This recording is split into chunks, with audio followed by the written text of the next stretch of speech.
Okay, with Lyall Harris, a filmmaker from Virginia, The Undoing. An Undoing is the short film played at the Female Filmmakers Film Festival. Really, it's a great film, and it's obvious. One would assume it's a very personal film for you, correct? Absolutely. Almost autobiographical. If the action that I did could be counted as autobiographical, then yes. It's a strange action though. So I've never done anything quite like that before.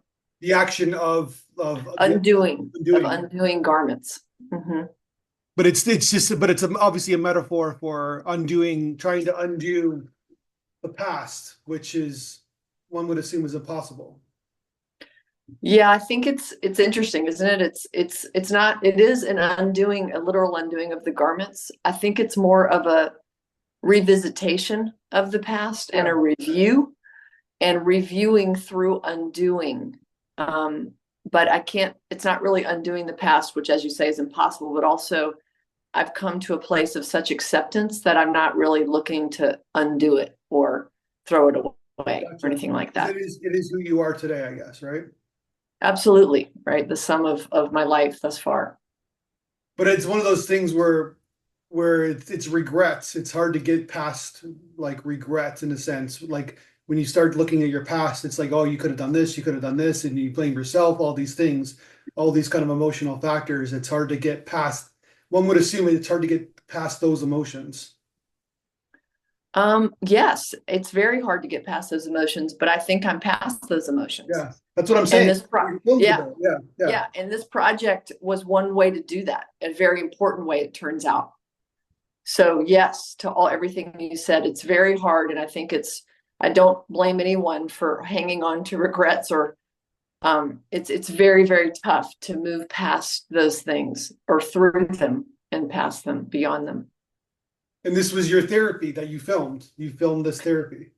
This was one of my many modalities, yes, and so it was extremely therapeutic. It came to me in a quiet moment of reflection, and it just sort of bubbled up. And my wedding anniversary was coming up, maybe in the course of a couple of weeks from this moment that I had this reflection. And I thought, oh, I've held on to these wedding garments for the last year or two. I think this was maybe a year or two since I had left my husband, and I never knew why I held on to these things. I mean, one does tend to keep one's wedding dress, I guess, Yeah. although I don't think I would have passed this on to my daughters. But I had his tuxedo as well. And so I had kept those things sort of in a corner of a closet. And on this particular day, I realized, aha, on my wedding anniversary coming up, I'm going to begin unstitching these garments stitch by stitch. And I was in a place, I had moved enough to a place of healing and somewhat acceptance that this wasn't about an angry act of tearing into these things. And I had had an angry phase. If there's sort of the 5 stages of grief, right? I had been through the anger. Not that it's a linear process, by the way, but I'd already had a lot of anger and various other strong emotions, and I was in a place of deep calm. So this wasn't an act of destruction. It was an act of deconstruction, but not of destruction. And so it's very methodical and contemplative. And so that's what I did with one tool, one single tool, which was a seam ripper. And I'm no seamstress, and nor have I ever taken apart a garment. So I had this one little tiny tool and just every single solitary stitch. And I was very, very careful to not tear or rip the fabric in any places. So it took about 43 hours to do the whole thing. How many breaks did you take? It took 3 weeks. 3 weeks. Okay. And then 43 combined hours in 3 weeks. Yeah, because it Mhm. must be like it take a toll on your hands. You need a break. Absolutely. Yeah. By the end, my right thumb, I'm right-handed, was very, yeah. But I knew that I wouldn't be doing this forever. It was just a period of time. And you finished it. That's the amazing thing. Like that's people say they do things and but generally speaking, it's hard to finish something like this because it's mentally and emotionally straining on you, right? So I knew I would finish it. I did have this idea right as I was about to start. I thought, maybe I'll document this on film. I really had not planned to make a film. I had no notion of what this was going to become. This was just truly an act of kind of catharsis and healing. And then I thought, well, maybe it's just worth documenting it. So I just put it on a tripod, the camera, and every time I went in my studio, so I am a visual artist, so I had a space to work in, and so I would just turn the camera on. But I wasn't paying attention to any really filmmaking aspects, other than I did wear the same kind of. I had two black shirts that are exactly the same, and I just kept wearing those shirts throughout the process. So I was sort of mindful. I didn't want a lot of visual shifts. You were aware, right? Yeah, but once I was working, I wasn't aware of the camera. I didn't even care, I was just busily working. But yes, I finished it, absolutely. And then when you're finished it, you look, that's 43 hours of footage, right? So then when did you decide, okay, I can make a 10-minute film out of this? It took a while. I mean, I sat on the footage for many months, and then I somewhere in the next year decided to do it. So it took a while. I think I answered there was a questionnaire for your festival, and I answered that, and I think it took me 2 or 3 years to get from that moment to actually this 10-minute version. But wasn't something I worked on constantly. It was sort of in and out of my. You were doing other things, and then this kind of. So in a way, this was kind of like a 3-year project. This kind of stayed with you for a long time. Absolutely, definitely. And I would say in parallel, I was continuing my healing. So I'm referring to healing because this was an abusive marriage. Yeah. So I was continuing various, as I said, modalities kind of healing, which included therapy and books and various, just living my life and my renewed, and I would say like new life. I feel like I've been given a chance at life again. So it's a 20-year marriage. So a lot of my life went to this marriage, and we have two beautiful daughters. And so they're, everything has all these facets, right? This marriage also produced 2 beautiful humans. Yeah. Yeah. It's so interesting. Yeah. Because obviously you don't want to change that, obviously. Right. So.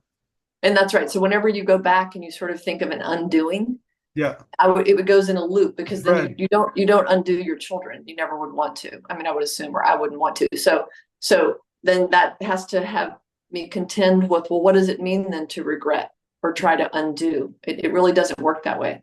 It's more about moving beyond the knots of it and into a place of real acceptance. And that's, again, a process of grief and various other things, but I really am in a place of deep acceptance, and I would say gratitude, which sounds kind of horrible, especially when you think of how the implications for my children. I mean, I'm certainly not grateful that they suffered, no, but for my own life, I'm grateful that I was pushed to a place, to a kind of, to the edge, to the end of the world, of my world, and I took a jump, and when I jumped, I landed in myself. And it took this level of abuse and this type of marriage to get me there. And I wouldn't have gotten there, I don't think, because it took a lot of energy to push me to that point. I resisted it and tried to make it work for so long. Oh, by the way, I'm not just blaming him. I have my part in this, but it took this kind of terrible tension and all this energy to force, in a way, a change and opportunity. And I do think it takes a lot of energy to change oneself and to change anything. Oh my God. Yeah. Like, not to sound corny, but I believe that we're here for 2 reasons. We're here to get the best out of ourselves, whoever we are, and we're here to fight all of our fears. And those are very 2 difficult things. And the way you described to me just now, that's what you did. You fought there. I'm sure there was a tremendous amount of fear that you had to fight to get where you are today. And absolutely. Yeah. I appreciate what you just shared. That's interesting, why we're here. Of course, I think about that. I do think that leaving him and coming into myself was one of my purposes in life, not in a selfish, egotistical way. No. In an absolutely liberating way internally. And I did have so much fear to see this kind of death of an identity. I didn't even realize how much I was gripping to the identity of wife, mother, family holder together person. I was that person who kept the glue, sort of despite the odds, like I was going to make it work, and I was going to, kept holding on to hope for him to have some revelations, and he never did. And so the fear of really shedding that identity kind of was like an identity death, because I didn't know what was on the other side.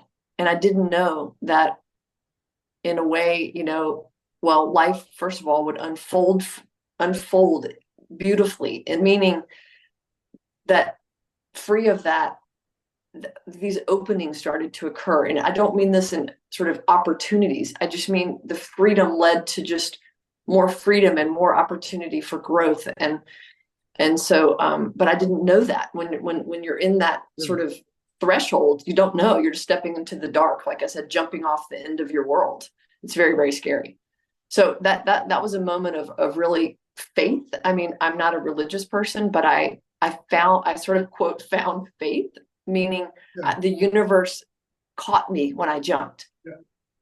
And that was a beautiful feeling. And I can always go back to that sort of experientially in myself, and know that was real. That was as real as anything ever could be. And yet it's completely ephemeral and just exists in the spirit world. But so this project was really definitely part of this journey, and undoing. It was sort of also more of this identity death, this death of the bride, that bride. But it was also a lot of compassion for her, because which has been hard for me to have at first, especially with the suffering of my daughters, to have compassion for the person I was, who put up with that and sustained that life, and sort of forced them to keep living it too. It's very, very hard to come to a place of compassion, and yet it's critical.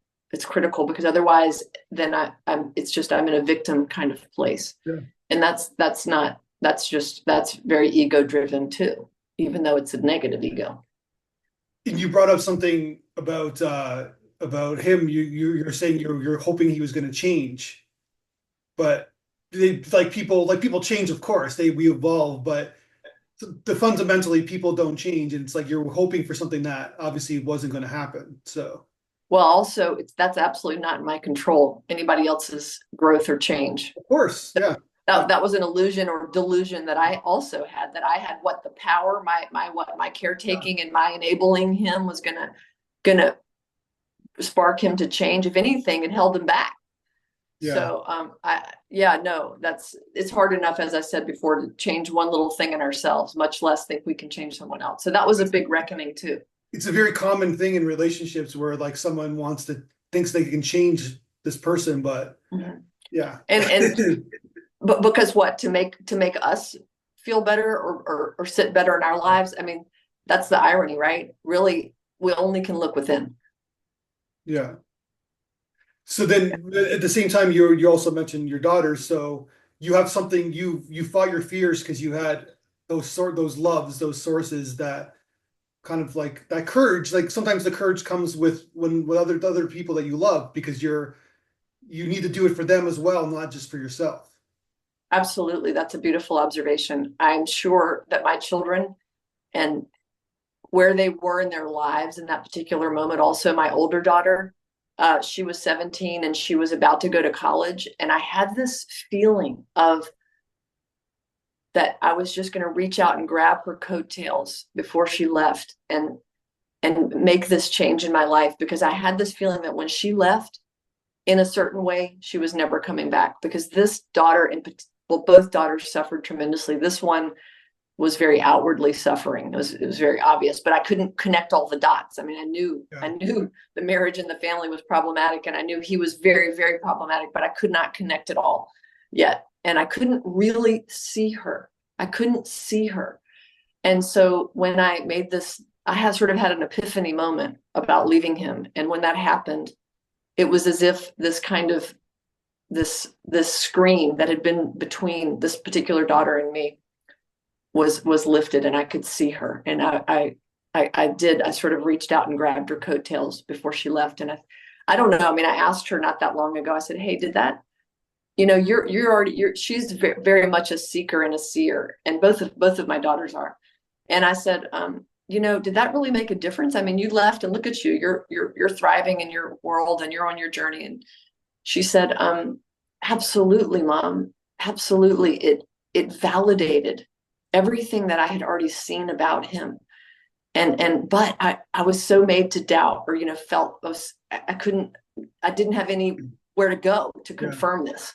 So you doing that, leaving him, was incredibly validating. So that was good to know. And now it's been 6 years almost. So, these things sort of, these daughters are on their journeys, and they have a lot to, I'm sure, unpack because of the family that they came from. That's an amazing story, because it's like, if you stayed with them, you're rationalizing his behavior. And this person, who's your daughter, seems very astute, very smart. She knows the truth, but when the love, her great love for Mom, is saying otherwise, it's hard. I've been there before, where you're like, your emotions are totally mixed up, because your parent is telling you one thing, your feelings another thing. Mm-hmm. Then that leads to depression or whatever, because you're totally confused. And Absolutely. Yes. And there's this what they call cognitive dissonance. And I didn't even know these terms until I did about a 2-year deep dive study into sort of psychological realities. But this cognitive dissonance that I was carrying, as you say, it's very confusing, certainly for her and my other daughter. And for me, it's like I'm in a state of denial, and I'm sort of split. And so part of this journey for me has been integrating myself, and this undoing of these garments was part of that. It's integrating who I was, the person who made these choices, this cognitive dissonant person, into the reality of what was going on, and a more whole experience. So I'm watching your film for the first time. It gets passed to me, and I'm like, oh, okay, she's doing this. And then it just kind of sucked me in. I think that's what you're hoping for. We're like, and I'm sure you had doubts even showing this film outwardly, because it's like, because either you're going to get it or you're not. Right? Well, I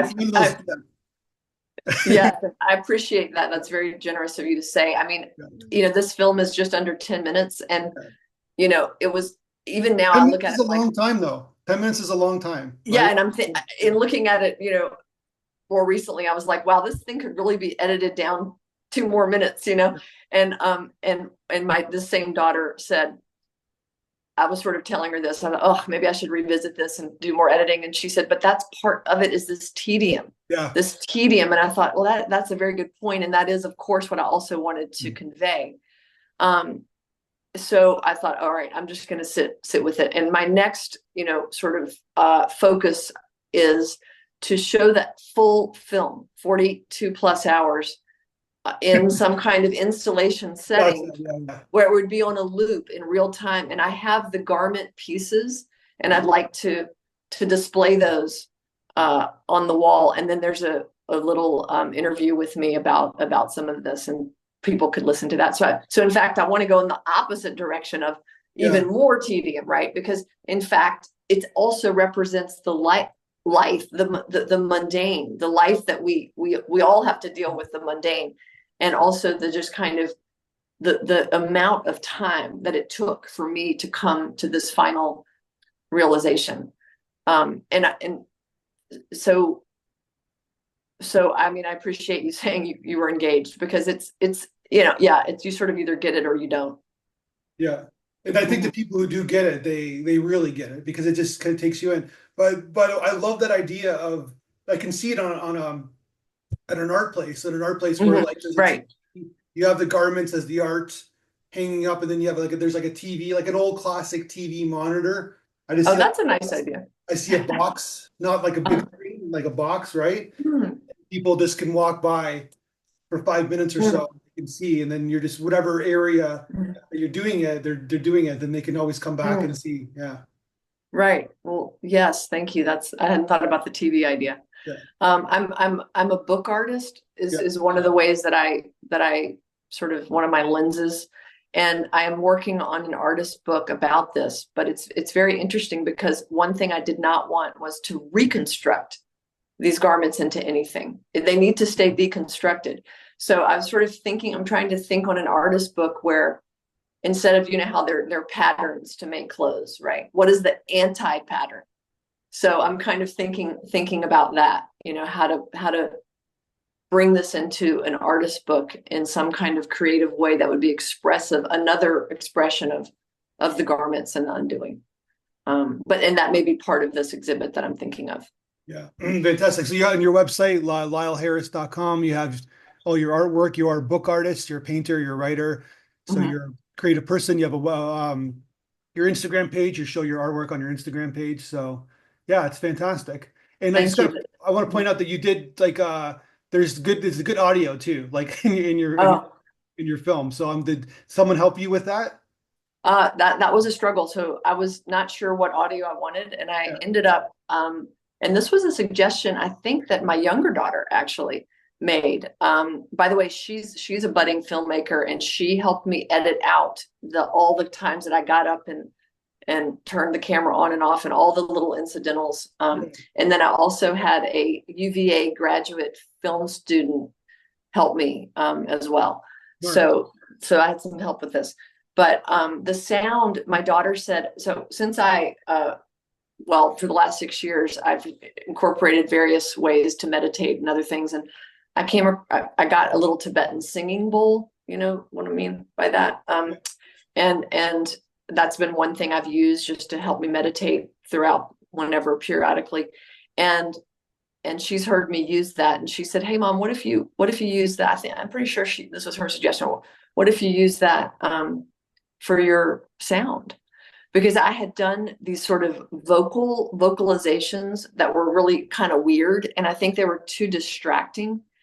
And the singing bowl is a healing instrument for me. So it really, when she said that, it really clicked. And so then I just meditated one day and recorded it, and that's where that came from. So Well, it was on the first take. I didn't do a bunch of trials. It was just placed thanks to my Varun Chahara, the editor who helped me. He helped me place it strategically in the. smart. Yeah. So you Yeah. basically like it's your film, but it's a very like you were smart enough to bring some collaborators on to like take it to the next level. Yeah. Absolutely, because I'm not a filmmaker. I mean, I will, You but are you know, now. I'm also not a photographer, but I'll use photography if it's the Yeah. right voice for whatever the project is, right? So I'm kind of the artistic, the creative expression lands where it fits best. Right, you know what I mean? So in this case, film was the best, but I needed help for Well, sure. I started the podcast saying that you're a filmmaker and you are a filmmaker. You Well, could say that you're not, you are a filmmaker. So I just want to I finish off appreciate and that. say that the film is played all over. Like it's played in Amsterdam, it played in Denmark, it played obviously in the United States, played in India, played in Canada. So Mhm. it's out there, though it's very universal. Mhm. Everybody, basically, the whole world understands your film. That's kind of the hope. I hope that's an amazing feeling for you. Well, it is, and I really appreciate you saying that. This is a whole new world for me. I've never put my toe in the film world. So it's kind of neat. I'm 56 years old, so it's fun to do something new. Well, And I'm really honored and so appreciative of your time and your thoughtful questions too. I really appreciate it. I hope that you keep making movies. I hope you make another movie. I won't know until that bubbles up in some quiet moment, as these things do. As a true artist says, right? So, all right. Well, thank you for your time. I really appreciate it. And yeah, we had a little bit of runaround, so I really appreciate your patience. Of course. And like I said, I always say this, but let's talk again when you make your next film because I think you're going to make another film. Thank you. And will we be in touch regarding this and where I Yeah, might